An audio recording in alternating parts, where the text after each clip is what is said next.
اعوذ باللہ من الشیطان الرجیم بسم اللہ الرحمن الرحیم وَلِلَّهِ مُلْكُ السَّمَاوَاتِ وَالْأَرْضِ وَاللَّهُ عَلَى كُلِّ شَيْءٍ قَدِيرٌ۔ سورہ آل عمران آیت نمبر 189۔ اور اللہ ہی کے لیے ہے آسمانوں اور زمین کی بادشاہت۔ وَلِلَّهِ مُلْكُ السَّمَاوَاتِ وَالْأَرْضِ، اور اللہ ہی کے لیے ہے آسمانوں اور زمین کی سلطنت۔ وَاللَّهُ عَلَى كُلِّ شَيْءٍ قَدِيرٌ، اور اللہ ہر چیز پر قادر ہے۔ یہ آیت وضاحت کی محتاج نہیں ہے، اس آیت میں سب کچھ واضح ہے، واضح طور پر اللہ تبارک و تعالیٰ نے بیان کر دیا ہے۔ آگے چلتے ہیں آیت نمبر 190 کی طرف، 190 کی طرف۔ اللہ تعالیٰ فرماتے ہیں ان فی خلق السماوات والارض واختلاف اللیل والنہار لآیات لأولی الالباب۔ ان فی خلق السماوات والارض واختلاف اللیل والنہار، بے شک آسمانوں اور زمین کی پیدائش اور رات اور دن کے عدلنے بدلنے میں عمل والوں کے لیے نشانیاں ہیں۔ اللہ تعالیٰ فرماتے ہیں ان فی خلق السماوات والارض واختلاف اللیل والنہار، بے شک آسمانوں اور زمین کی پیدائش اور رات اور دن کے عدلنے بدلنے میں عقل والوں کے لیے نشانیاں ہیں۔ لآیات لأولی الالباب، عقل والوں کے لیے نشانیاں ہیں۔ دیکھیے، آیت کو سمجھنے سے پہلے یہ یاد رکھنا چاہیے کہ اس وقت ہم پہنچ چکے ہیں سورہ آل عمران کے آخری رکوع پر، اور سورہ آل عمران کا یہ آخری رکوع قرآن مجید کے اہم ترین مقامات میں سے ہے۔ اس کی پہلی 6 آیات کے بارے میں روایت آتی ہے۔ تو ہم پہنچ چکے ہیں سورہ آل عمران کے آخری رکوع پر، اور یہ رکوع قرآن مجید کے اہم ترین مقامات میں سے ہے۔ اس کی پہلی 6 آیتوں کے بارے میں روایت یہ آتی ہے کہ جس رات یہ آیتیں نازل ہوئیں، اس پوری رات میں حضور صلی اللہ علیہ وسلم پر رقت طاری رہی، یعنی آپ کا دل بہت ہی نرم رہا اور آنسو آنکھوں سے جاری رہے۔ آپ صلی اللہ علیہ وسلم کھڑے بیٹھے لیٹے ہوئے روتے رہے۔ تہجد کی نماز کے وقت بھی آپ پر رقت طاری رہی۔ پھر سرکار دو عالم صلی اللہ علیہ وسلم نے بہت طویل سجدہ کیا، بہت لمبا سجدہ کیا، اور اس سجدے میں بھی آپ صلی اللہ علیہ وسلم روتے رہے، یہاں تک کہ آنسوؤں سے سجدے کی جگہ تر ہو گئی۔ پھر آپ کچھ دیر لیٹے رہے، لیکن وہ کیفیت برقرار رہی، یہاں تک کہ صبح صادق طلوع ہو گئی، یعنی فجر کی نماز کا وقت شروع ہو گیا۔ حضرت بلال رضی اللہ تعالیٰ عنہ جب فجر کی نماز کی اطلاع دینے کے لیے حاضر ہوئے اور آپ صلی اللہ علیہ وسلم کو اس کیفیت میں مبتلا دیکھا، تو آپ رضی اللہ تعالیٰ عنہ نے سرکار دو عالم صلی اللہ علیہ وسلم سے وجہ دریافت فرمائی۔ آپ صلی اللہ علیہ وسلم نے فرمایا، اے بلال، میں کیوں نہ روؤں؟ آج کی رات میرے رب نے مجھ پر یہ آیتیں نازل فرمائی ہیں۔ پھر سرکار دو عالم صلی اللہ علیہ وسلم نے ان آیات کی تلاوت فرمائی۔ اس روایت کو علامہ رازی نے اپنی تفسیر کبیر میں نقل کیا ہے۔ تو اللہ کے نبی صلی اللہ علیہ وسلم نے پھر یہ آیت تلاوت فرمائی۔ اللہ تعالیٰ فرماتے ہیں ان فی خلق السماوات والارض واختلاف اللیل والنہار لآیات لأولی الالباب، بے شک آسمانوں اور زمین کے پیدا کرنے میں، واختلاف اللیل والنہار، اور رات اور دن کے عدلنے بدلنے میں نشانیاں ہیں عقل والوں کے لیے۔ تو نبی صلی اللہ علیہ وسلم کے جو آنسو نکلنے تھے، آنسو نکلنے اور رونے کی وجہ یعنی وہ کیفیت شکر کے جذبے سے تھی، یعنی اللہ تبارک و تعالیٰ نے مجھے نبوت عطا فرما کے اعجاز بخشا ہے، اس شکرانے میں اللہ کے نبی صلی اللہ علیہ وسلم پر وہ کیفیت طاری تھی۔ تو یہ تو آیت کریمہ کا ترجمہ اور جو شان نزول علامہ راضی نے اپنی تفسیر کے اندر نقل کیا ہے وہ آپ کے سامنے رکھا گیا۔ یہاں ایک بات اور نوٹ کرنے کی ہے کہ سورہ بقرہ کے 20ویں رکوع اور سورہ آل عمران کے 20ویں رکوع کی شروعات ایک ہی جیسی آیات اور ایک ہی جیسے الفاظ سے ہوئی ہے۔ یہاں یہ بات سمجھنے کی ہے، نقطے کی بات ہے کہ سورہ بقرہ کے 20ویں رکوع اور سورہ آل عمران کے 20ویں رکوع کی جو شروعات ہے ایک ہی جیسی آیات اور ایک ہی جیسے الفاظ سے ہوئی ہے، جو ہم نے قرآن مجید میں خود بھی دیکھی ہے اور تفسیر کی کتابوں کے اندر اس کا تذکرہ بھی ملتا ہے۔ سورہ بقرہ کے 20ویں رکوع کی پہلی آیت اس طرح ہے، ان فی خلق السماوات والارض والفلک التی تجری فی البحر بما ينفع الناس۔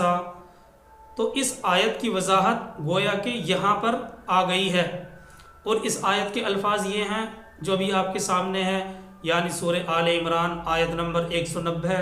اللہ تعالیٰ اس میں فرماتے ہیں، ان فی خلق السماوات والارض واختلاف اللیل والنہار، بے شک آسمانوں اور زمین کی پیدائش میں اور رات اور دن کے آنے جانے میں عقل والوں کے لیے نشانیاں ہیں۔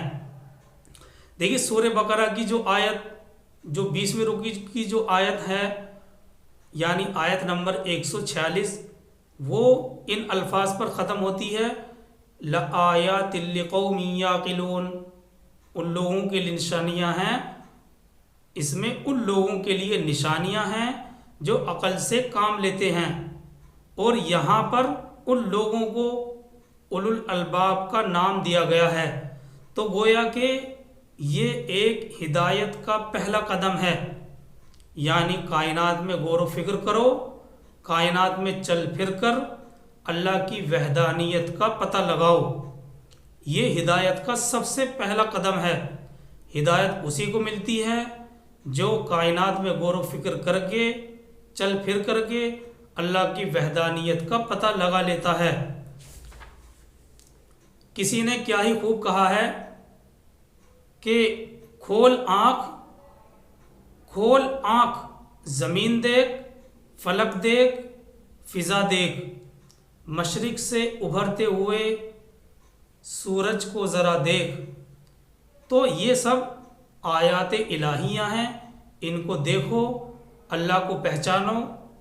یہ ہدایت کا سب سے پہلا قدم ہے، یعنی اللہ کی پہچان، اللہ کی معرفت۔ جس کو اللہ کی معرفت حاصل ہو گئی گویا کہ اس کو ہدایت نصیب ہو گئی۔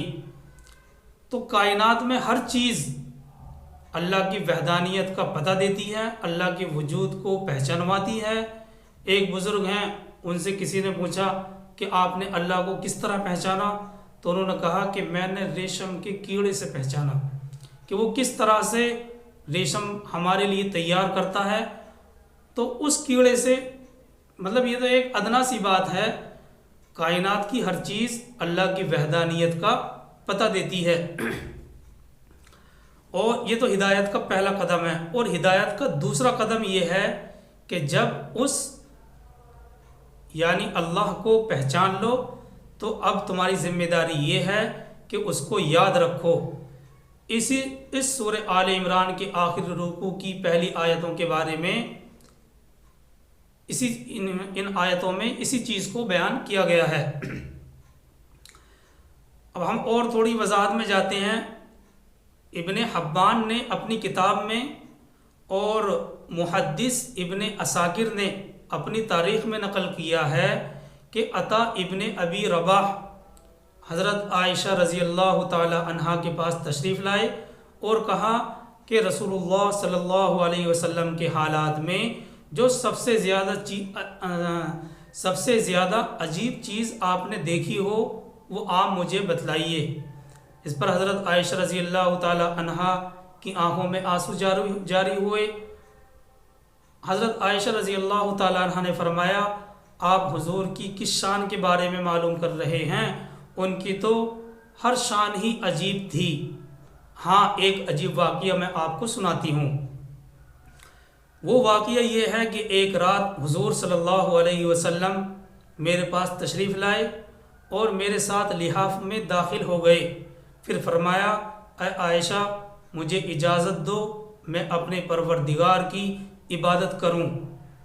بستر سے اٹھے، وضو فرمایا، پھر نماز کے لیے کھڑے ہو گئے اور قیام میں اس قدر روئے کہ آپ کے آنسوؤں سینے مبارک پر بہہ گئے تھے۔ پھر رکوع کیا اور اس میں بھی روئے، پھر سجدہ کیا اور سجدے میں بھی اسی قدر روئے، اور پھر سر اٹھایا اور مسلسل روتے رہے یہاں تک کہ صبح صادق طلوع ہو گئی۔ حضرت عائشہ رضی اللہ تعالیٰ عنہ فرماتی ہیں میں نے عرض کیا حضور صلی اللہ علیہ وسلم آپ اس قدر کیوں روتے ہو؟ اللہ نے تو آپ کے اگلے پچھلے تمام گناہ معاف کر دیے ہیں۔ تو آپ صلی اللہ علیہ وسلم نے عرض کیا تو کیا میں اللہ کا شکر گزار بندہ نہ بنوں اور شکر میں گریہ وزاری کیوں نہ کروں، جبکہ اللہ تبارک و تعالیٰ نے آج مجھ پر یہ آیتیں نازل فرمائی ہیں، یعنی ان فی خلق السماوات والارض سورہ آل عمران آیت نمبر 190 اور اس طرح کی اسی سے متصل 2-3 آیتیں اور بھی ہیں۔ یہ آیت نازل فرمائی ہیں ان فی خلق السماوات والارض۔ اس کے بعد آپ نے فرمایا بڑی تباہی ہے اس شخص کے لیے جس نے ان آیتوں کو پڑھ کر غور نہیں کیا۔ دیکھیے اس آیت کریمہ یعنی آیت نمبر 190 میں غور و فکر کے سلسلے میں چند باتوں کو سمجھنا چاہیے۔ پہلی یہ کہ خلق السماوات والارض سے کیا مراد ہے۔ اللہ تبارک و تعالیٰ نے قرآن میں جو اس آیت میں فرمایا ہے خلق السماوات والارض، خلق السماواتی سے کیا مراد ہے؟ دیکھیے خلق مصدر ہے جس کے معنی ایجاد کرنے کے ہیں، بغیر نمونے کے پیدا کرنے کے ہیں، یعنی وہ چیز جو پہلے سے موجود نہیں تھی، اس کا کوئی نمونہ بھی دنیا کے اندر موجود نہیں تھا، اس کو بنا کر کے تیار کر دینا، ایجاد کر دینا۔ تو خلق مصدر ہے جس کے معنی آتے ہیں ایجاد کرنے کے۔ مطلب یہ ہوا کہ آسمان و زمین کے پیدا کرنے میں اللہ تعالیٰ کی بڑی نشانیاں ہیں، اس لیے اس وضاحت سے اس میں وہ تمام مخلوقات بھی شامل ہو جاتی ہیں جو آسمانوں اور زمینوں کے اندر ہیں۔ پھر ان مخلوقات میں قسم قسم کی مخلوقات ہیں جن میں ہر ایک کی خاصیت اور ہر ایک کی کیفیت الگ الگ ہے۔ تو خلق مصدر ہے جس کے معنی ایجاد کرنے کے ہیں۔ مطلب یہ ہوا کہ آسمان و زمین کے پیدا کرنے میں اللہ کی بڑی نشانیاں ہیں، اس لیے اس میں وہ تمام مخلوقات بھی شامل ہیں جو آسمانوں اور زمین کے اندر ہیں۔ پھر ان مخلوقات میں قسم قسم کی مخلوقات ہیں جن میں سے ہر ایک کی خاصیت اور ہر ایک کی کیفیت الگ الگ ہے، اور ہر مخلوق اپنے خالق کی پوری طرح پہچان کروا رہی ہے۔ ہر مخلوق اپنے خالق کی پوری طرح پہچان کروا رہی ہے۔ پھر اگر ہم زیادہ غور و فکر سے کام لیتے ہیں تو ہمیں معلوم ہوتا ہے کہ سماوات میں تمام رفعتیں یعنی تمام بلندیاں داخل ہیں، اور ارض میں تمام پستیاں داخل ہیں، یعنی وہ تمام چیزیں جو زمین اور زمین کے نیچے ہیں، اور وہ تمام چیزیں جو آسمان جو بلندی سے تعلق رکھتی ہیں، اور وہ تمام چیزیں جو پستی سے تعلق رکھتی ہیں، یعنی زمین اور زمین کے اندر کی چھپی ہوئی چیز، سب کا خالق اللہ ہے۔ جس طرح اللہ تبارک و تعالیٰ تمام بلندیوں کا خالق ہے، اسی طرح سے اللہ کی ذات تمام پستیوں کی بھی خالق ہے۔ یہ بات تو خلق السماواتی والارض سے متعلق ہے۔ دوسری چیز آیت میں فرمائی گئی اختلاف اللیل والنہار، تو ہمیں غور و فکر کرنا ہے اختلاف اللیل والنہار سے کیا مراد ہے، یعنی دن کے عدلنے بدلنے سے کیا مراد ہے۔ دیکھیے، اس بات کو سمجھنے کے لیے قرآن کریم نے لفظ اختلاف استعمال کیا ہے۔ اس بات کو سمجھانے کے لیے قرآن مجید نے لفظ اختلاف استعمال کیا ہے، اور یہ لفظ ایک عربی محاورے سے نکلا ہوا ہے۔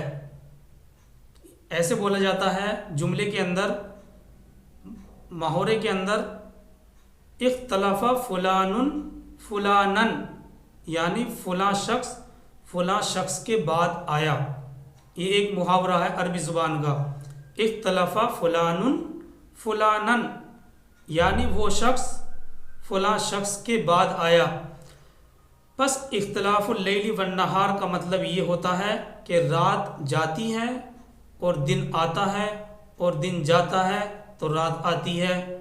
اختلاف کے دوسرے معنی یہ بھی ہو سکتے ہیں، اختلاف کا دوسرا مطلب یہ بھی ہو سکتا ہے کہ اختلاف سے کمی زیادتی مراد لی جائے۔ دوسرا مطلب یہ بھی ہو سکتا ہے کہ اختلاف سے کمی زیادتی مراد لی جائے۔ سردیوں میں رات لمبی ہوتی ہے اور دن چھوٹا ہوتا ہے، اور گرمیوں میں اس کے برعکس ہوتا ہے۔ اسی طرح رات دن میں تفاوت ملکوں کے تفاوت سے بھی ہوتا ہے۔ یہ باتیں سب ہم جانتے ہیں، لیکن بار بار دہرانے سے، دیکھیے قرآن کریم میں ہے ان الذکریٰ تنفع المؤمنین، اللہ کی وحدانیت کا تذکرہ کرنا اور ان باتوں کا تذکرہ کرنا جن سے اللہ کی وحدانیت معلوم ہوتی ہوئی ہو، وہ مومنین کو نفع پہنچاتی ہے۔ ان الذکریٰ تنفع المؤمنین، مومنین کو نفع پہنچاتی ہے، ایمان کو تازہ کرتی ہے۔ تو ہم اختلاف کے دوسرا مطلب یہ بھی لے سکتے ہیں کہ اختلاف سے کمی زیادتی مراد لی جائے۔ سردیوں میں رات لمبی ہوتی ہے اور دن چھوٹا ہوتا ہے، اور گرمیوں میں اس کے برعکس ہوتا ہے۔ اسی طرح رات دن میں تفاوت ملکوں کے تفاوت سے بھی ہوتا ہے۔ مثال کے طور پر جو ممالک اور جو ملک قطب شمالی سے قریب ہیں ان میں دن زیادہ لمبا ہوتا ہے ان شہروں کے مقابلے میں جو قطب شمالی سے دور ہیں، اور ان امور میں سے ہر ایک اللہ کی قدرت کاملہ پر واضح دلیل ہے۔ رات دن میں تفاوت ملکوں کے تفاوت سے بھی ہوتا ہے۔ مثال کے طور پر جو ملک قطب شمالی سے قریب ہیں ان میں دن زیادہ لمبا ہوتا ہے، ان شہروں کے مقابلے میں جو قطب شمالی سے دور ہیں، اور ان امور میں سے ہر ایک اللہ کی قدرت کاملہ پر پوری واضح دلیل ہے، یعنی ان میں سے ہر بات اللہ کو پہچانواتی ہے، اللہ کی معرفت کراتی ہے۔ دیکھیے، قطب شمالی جو لفظ ہم نے استعمال کیا، اس کا مطلب یہ ہوتا ہے وہ اتری تارہ جو جمے ہوئے سمندر شمالی پر واقع ہے، اور زمین کا وہ سرا جو اتر کی طرف ہے۔ ایسے بھی ہم وضاحت کر سکتے ہیں بحر منجمد شمالی علاقہ، یعنی زمین کا انتہائی شمالی علاقہ جہاں 6 مہینے دن اور 6 مہینے رات ہوتی ہے، اور یہ سب امور اللہ کی قدرت کاملہ پر واضح دلیل ہیں۔ تو اسی چیز کو اللہ تبارک و تعالیٰ نے بیان کیا ہے ان فی خلق السماوات والارض میں۔ اللہ تعالیٰ فرماتے ہیں ان فی خلق السماوات والارض واختلاف اللیل والنہار لآیات لأولی الالباب، بے شک آسمانوں اور زمین کے پیدا کرنے میں، واختلاف اللیل والنہار، اور رات اور دن کے عدلنے بدلنے میں عقل والوں کے لیے نشانیاں ہیں۔ اس کے بعد دو باتیں اور ہیں رہ گئی ہیں اس میں، ایک آیات اور ایک اولو الالباب، اس سے متعلق انشاءاللہ کل بیان کیا جائے گا۔ اللہ تبارک و تعالی ہم سب کو ان تمام باتوں پر عمل کی توفیق عطا فرمائے۔ سبحان اللہ بحمدہ، سبحانک اللہم۔